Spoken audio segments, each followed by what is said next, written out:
તો હેલો મિત્રો, કેમ છો? તો સ્વાગત છે તમારું નવા વ્લોગમાં.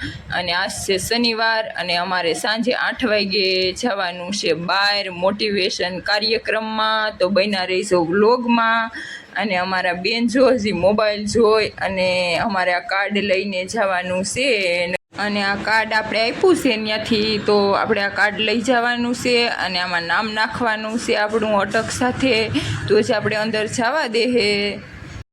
અને મોટિવેશનનો કાર્યક્રમ પણ બહુ મસ્ત હશે, કેમ કે ભણતર વિશે છે એટલે આપણે બહુ ઝાઝું ભણી ગયેલા તો નથી, પણ આપણે જઈએ કેમ કે આપણા છોકરાઓને લઈને જવાનું છે. પણ આપણે તો કંઈ ન સમજીએ, પણ છોકરાઓને થોડું ભણતર વિશે સમજાય છે અને થોડું ઘણું આપણે કંઈક સમજશું. અને આ કાર્ડ તો આયરે જરૂર લઈને જવાનું છે. અને અમારા બેન કે મમ્મી આપણે કેટલા વાગ્યે જવાનું છે, તો પ્લસ આમાં 8 વાગ્યાનો ટાઈમ આપી ગયેલો છે. પછી આપણે મેં કીધું 8 વાગ્યે તૈયાર થઈ અને જઈએ. મને કહે કે આપણે વહેલા જઈએ તો બહુ મજા આવે. અને અમારા બેન શું મોબાઈલ જોઈ કે મમ્મી જલ્દી આપણે તૈયાર થઈ અને જઈએ. મેં કીધું હા કંઈ વાંધો નહીં, તૈયાર થઈ જઈએ. A few moments later.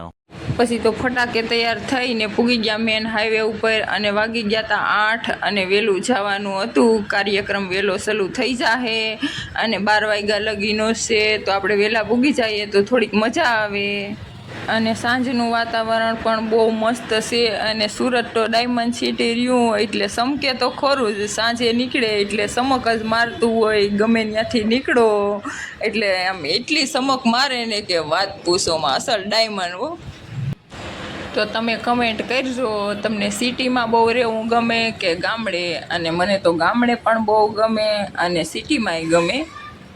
અને આપણે એટલી જ વારમાં અહીંયા પૂગી ગયા છે. અને આ બધા જો કાર્ડ લઈને આવ્યા હતા અને કાર્ડમાં કોઈએ નામ નહોતું નાખ્યું, એટલે એ કાર્ડમાં બધાય નામ લખતા હતા. અને ઘરેથી કાર્ડમાં નામ લખીને આવવાનું હતું. અને કાર્ડમાં નામ હોય તો જ ખબર પડે કે મોટિવેશનમાં કેટલા જણા આવ્યા છે. તો નામ નાખવું જરૂરી છે. પછી તો આપણે તો ઘરેથી નામ નાખીને આવ્યા હતા. અને ઘણા બધા જો પછી અહીંયા ગેટવે આવી અને નામ નાખ્યા.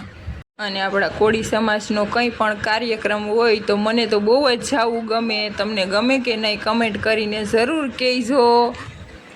પછી તો આપણે ઊભી ગયા લાઈનમાં અને આપી દીધી ટિકિટ ને કરી નાખીએ અંદર એન્ટ્રી. તો આ મોટિવેશન કાર્યક્રમમાં આવ્યા હોય તો કમેન્ટ કરવાનું ભૂલતા નહીં. જય કોળી સમાજ ને જય માનધાતા લખી નાખજો. તો મળીએ પાર્ટ 2માં.